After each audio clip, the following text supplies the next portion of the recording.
with all that being said, Mr. Henley, the board has deemed it necessary to trim the proverbial fat in this department. Don't you know we're about as thin as we can get? Any leaner and it won't hold up to a strong wind, let alone your hot hair. To no fault of yours, I'm sure. Nevertheless, the board has decided on your behalf the cuts to be made. Don't feel you're doing me any favors. You've cracked! John's one of the best people we've got! Miss Russell's work has been commendable, but the books offer little alternative. Why her? Why me? Miss Russell posed no threat to the company until you, Mr. Henley, promoted her to officer, and in doing so, entitled her to all the benefits thereof.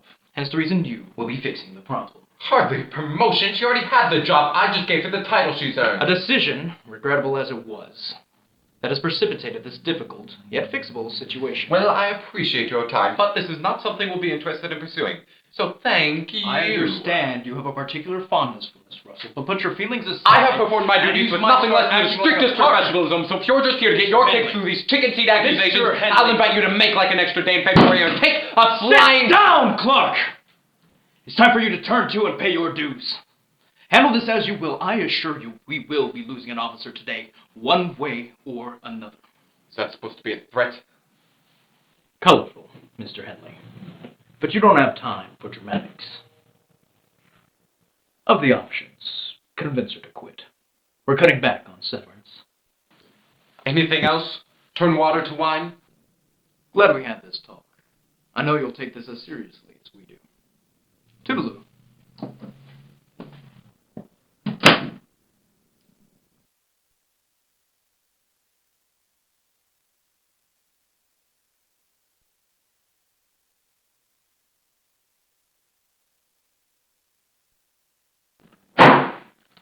Miss Russell, how was your meeting? Oh, just fine, Mary. Better than fine. I've got my letter of official offer right here. Right here. The job's mine to turn down. Tie up a few loose ends and I'm shoving off.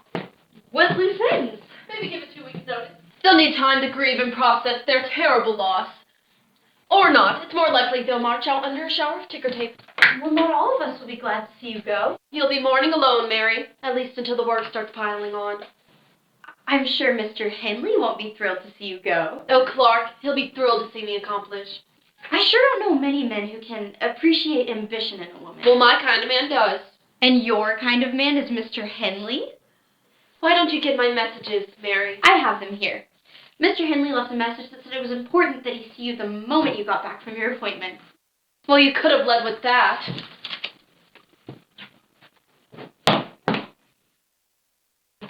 Good morning, Clark. Funny you called. I was going to come see you this afternoon. No Clark business, or just barging right in here without a knock.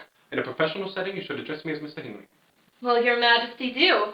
Hardly. Goodness, what's got your goat today? It's time we talk about your future with this company. Or rather, the lack thereof. How did you already know about that?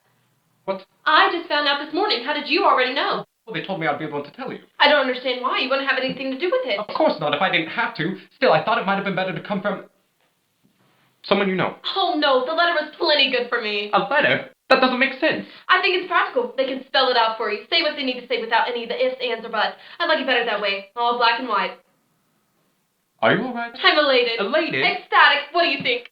Personally, I believe the whole thing was the biggest business misstep I've ever seen. What? Honestly, you didn't deserve this. Not in a million years, and any person with a hoof of 4 cents would see it that way. You really can't mean that. From the bottom of my heart, but here you are bubbling. I almost feel disappointed in you for the way you're taking this. Why shouldn't I take it? I thought you might see this as a good thing. You must not know me at all to think I'd get even an ounce of joy out of this charade. Yeah, I'm starting to see that. But then who could know you? Apparently you're nothing but a two-faced cock and no less pig-headed than the rest of them. Pig-headed? And I'm not finished. I've worked with some terrible, rotten narcissists who can't see past the end of their nose, but you take the cake. Hearing you today, I don't know what to think of you, Clark. All I know is it isn't much. Well, you know, the doors to this place work 2 ways. What, you need a map?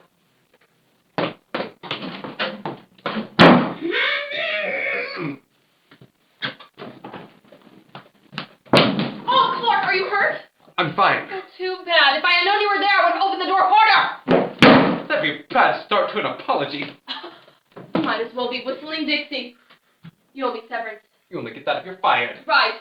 You fired me. I didn't fire you. You were the one who walked out that door. Right after you showed it to me. Do you see a letter of resignation on your desk? Aha! It's mine. Give it here. This is an offer letter. Like you already know. And a good offer, too. That's swell. You're already leaving. Feeling quick today? You're on your feet without missing a beat. I'm happy for you. Truly. I'll call down and get them to cut your last check for you. Hello? Internal call. Payroll, please. Oh, Joan, you forgot your letter. Oh. What do you mean you're happy for me?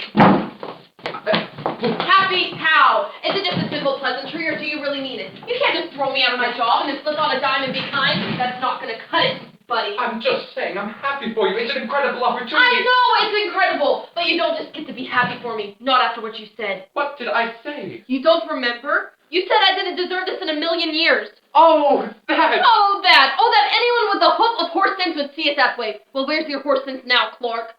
God. You said this is the biggest business misstep you've seen. That's not what I meant. It's what you I said. wasn't talking about your opportunity. Then what were you talking about? The biggest business misstep I've ever seen, Joan, would be this company letting you go. You don't want me to go? No, of course not. Of course! There is no of course! Why? You're the best employee we have for the sake of the company. Is that all you think about? Is professionalism and work in the company's sake? Well, I thought of your sake as well. For you, I think it'd be a grand idea for you to go. Oh! Oh, can't I say anything right? You haven't said anything at all. Oh, no, you don't. Now you won't let me go? Honestly, I'm more afraid of you coming back. So for my sanity's sake, let's hash it out now. Now, I don't know if you're going or if you're staying or I gotta fire you. What do you want, Joan? I don't know how I can be any more obvious. Staying to try. Clark, I can't tell you what I want, because if I say what I want, then what I want wouldn't be how I want it, because whatever is said wouldn't be meant, and I only want what I want if it's the truth. Least of all do I want to play 20 questions with you, so if you'll excuse me. Please, Joan. What I want is for you to want what I want. I do. I want you to be happy. How gallant. But you don't even know what that means. What do you want, Clark?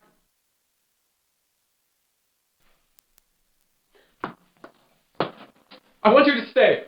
Why? Because you make me dizzy. You're irritating and obnoxious and contrarian and I care for you. Now that's what I wanted. As corny as that? Fresh off the cob. Does this mean you're not leaving? No, I'm still going. What? Say no to an offer like this? I'd have to be crazy. You get no argument from me. What was the point of all this then? Point is, now you get to take me out to dinner tonight. Worth it? Worth what? Worth every year you've taken off my life? Every dint and gray hair you've put on my head? Absolutely.